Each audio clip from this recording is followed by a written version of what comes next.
That's not what you're thinking. Punta ako dito para mag-sorry sa'yo. Para makipag-ayos sa'yo. Alam ko may pagkukulang ako bilang asawa mo. Hindi ko akalain na itong gagawin mo sa akin. Sana kasi, sinabi na niya dati na may iba na siyang mahal. Walang nangyari sa amin yan. Sinungaling! Wow! Sinungaling Hiyang-hiya talaga! naman ako sa inyong dalawa. Nakapatong ka doon, walang nangyayari. Anong ginagawa nyo? Nagmi-meeting? Ha? May pinag-uusapan? Professional kayong dalawa? Oh, Puma! Puma, pinatay!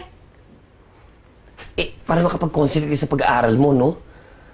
Tsaka wala namang maganda ituturo sa yung palabas na pinanunod natin.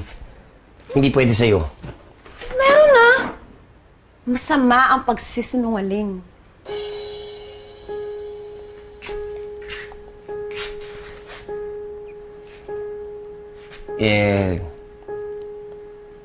Paano kung ako ang magsinungaling sa'yo? Alam mo, malabo mangyari yun. Bata pa lang ako, tinuruan mo na akong huwag magsinungaling.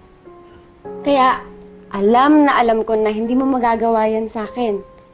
Yung iba pa, pwede. Pero ikaw, hindi.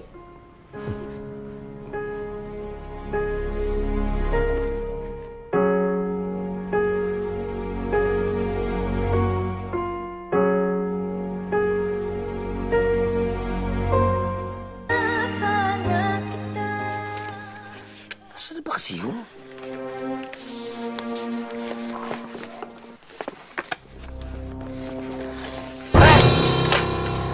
Ano ka ba? Tinakot mo naman ako eh. Mambuang ka naman, oh.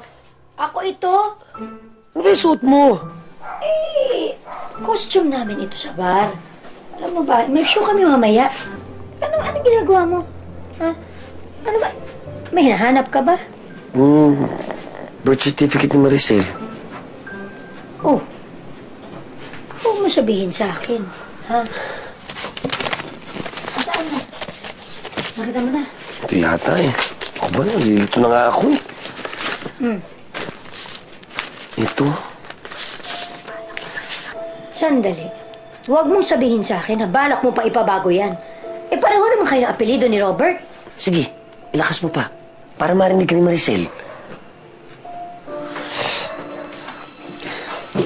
Kahit na. Siyempre ayokong makita niya ng ibang pangalan ng tatay niya dito sa birth certificate niya.